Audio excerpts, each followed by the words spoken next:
Get ready for the news that is setting the stage for a new music era. Aubrey Nicole is absolutely exploding after her run on The Voice, transforming her journey from a competition contestant into a professional recording artist. She's not just making noise, she's writing, recording 3 brand new singles, and preparing for a massive summer performance schedule.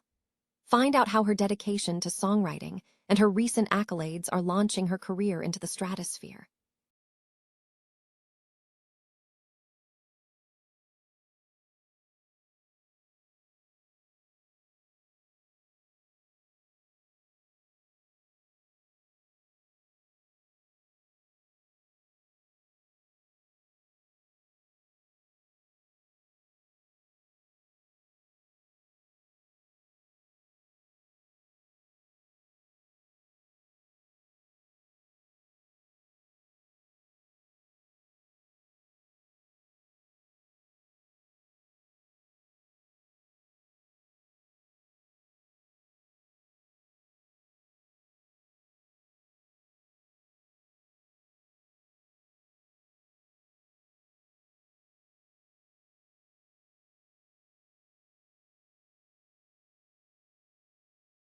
Where the pressure is immense. We break down the leadership vacuum facing the Denver Nuggets as the offseason approaches. Zach Bai analyzes how David Edelman struggled to provide the steady voice and guiding force the team desperately needed in critical moments. Can Edelman evolve into the leader required to steer the Nuggets through the next season, or will they face another season without clear direction? And finally, a critical public health alert from around the globe. The Centers for Disease Control and Prevention has issued a statement confirming that a small number of Americans are directly affected by an Ebola outbreak in the Democratic Republic of Congo. The WHO has declared this a public health emergency of international concern, and we look at what the CDC is doing to coordinate the safe withdrawal of affected individuals. Stay with us for the full story and the latest updates. Aubrey Nicole is experiencing a significant professional surge following her appearance on The Voice, season 28 of the NBC singing competition show. She stated that the experience propelled her career from a pursuit to a professional job. While pursuing her studies as a junior songwriting major at Belmont University in Nashville, where she recently made the Dean's List, Nicole has been actively producing new material. She is currently in the studio recording 3 new singles and preparing for live performances this summer, with 2 original songs slated for release, one on streaming in June and another in July. Nicole emphasized the creative satisfaction of songwriting, noting that the process of telling a story to an audience is what drives her. She described the studio recording process as a dream come true, highlighting the excitement of transforming written songs into publicly accessible music. Her academic focus has directly fueled her songwriting efforts, as insights from her professors have inspired her to create better work. This summer, Nicole has several major performances scheduled. She will be a headliner at the Boots and Burnt CDs Festival for America in Gettysburg on June 13th, and will perform on the grandstand stage during the Summer of Boots Festival at the York State Fair on July 25th. The York State Fair performance holds personal significance as it marks a moment where she witnessed her first concert as a child. Additionally, she is scheduled to perform at the Grand Ole Opry in Nashville on June 7th, an event her family will be attending. Nicole's rising recognition includes being named Female Vocalist of the Year and Female Country Artist of the Year at the Central Pennsylvania Music Awards in March. Her single, One Lane, released last December, received a nomination for Song of the Year.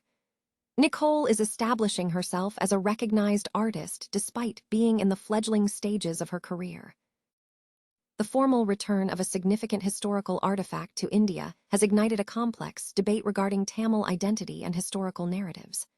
On May 16, 2026, the Dutch government returned a bundle of 21 copper plates, bearing the seal of the Cholas, to India from The Hague.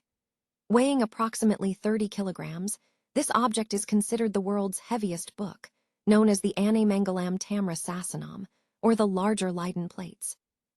These plates were engraved in the early 11th century, during the reign of Rajaraja Chola I, and completed under his son Rajendra. The plates were carried to the Netherlands in 1712 by a pastor, remained in private hands for 150 years and were subsequently gifted to Leiden University in 1862. The exact circumstances of the pastor's acquisition remain uncertain, with speculation pointing toward potential theft. This repatriation has been framed by some as cultural diplomacy, fitting into a broader trend of antiquities being returned to India under the Modi government's accelerated repatriation policy since 2014. However, commentators argue this framing overlooks the unique nature of the Ane-Mangalam plates, which are not merely objects but texts, the Cholas speaking.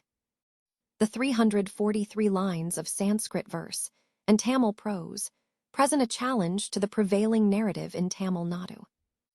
The dominant historical account posits that a Dravidian civilization existed in the south, subsequently overlaid by a North Indian Sanskrit and Brahmanical influence. This perspective underpins a political logic, advocated by groups like the DMK, suggesting that Tamil self-respect requires eradicating the pan-Indic framework that has been imposed over a more authentic Dravidian past. However, the inscriptions themselves contradict this narrative. The plates detail the Chola dynastic lineage, tracing ancestry from Surya through Manu to Sibai Chakravarti, emphasizing a story where a king demonstrated compassion by sacrificing his body to save a dove. Furthermore, the inscriptions document administrative details, recording the transfer of land revenue from the village of Ane-Mangalam to a Buddhist monastery on the coast. The bilingual nature of the text, Sanskrit handling cosmology and ancestry, and Tamil handling governance and boundaries, is highlighted as a crucial element. Experts suggest this arrangement reflects a Sanskrit cosmopolis, where local vernaculars managed daily affairs, while Sanskrit served as the prestige idiom for royal self-fashioning. This challenges the notion that Tamil civilization was isolated from the wider Indic world. Moreover, the plates reveal that the Cholas were imperial actors, engaging in complex international relations, evidenced by the endowment of a Buddhist monastery built by a Sumatran prince on Indian soil, a practice described by some historians as Srivijaya's ritual policy. This contradicts the narrative of cultural isolation. The report concludes that the Ane-Mangalam plates serve as compelling evidence that the Cholas understood their identity as Tamils, as emperors, and as participants in a wider Indic system. The return of these documents forces a reevaluation of the historical framework that has dominated Tamil discourse, suggesting that the proposition of Tamil civilization being sealed off from the wider Indic world is increasingly difficult to sustain. The plates are presented as the voice of a civilization that spoke for itself. Denver Sports 104.3, the Fan has raised a critical question surrounding the Denver Nuggets leadership situation. Zach Bai analyzed the team's performance during the most crucial moments, highlighting a distinct absence of leadership when the team needed it most. The analysis suggests that the Nuggets required a steady voice, a palpable presence, and a guiding force, none of which were sufficiently provided by David Edelman during pivotal game situations. This performance has left a significant question mark hanging over the upcoming offseason. Can Edelman develop into the necessary leader for the team next year, or will the Nuggets face another season lacking the essential direction they urgently require? The Centers for Disease Control and Prevention has issued a statement confirming that a small number of Americans are directly affected by an ongoing Ebola outbreak in the Democratic Republic of Congo. The CDC is actively coordinating with other U.S. agencies to manage the safe withdrawal of affected individuals. However, the agency did not release specific details regarding the exact number of people impacted, the nature of their exposure, or whether any individuals have shown symptoms. Dr. Satish Pillai, the CDC's incident manager for Ebola, emphasized the dynamic nature of the situation, stating, "We continue to assess. We will continue to keep you posted as we learn more."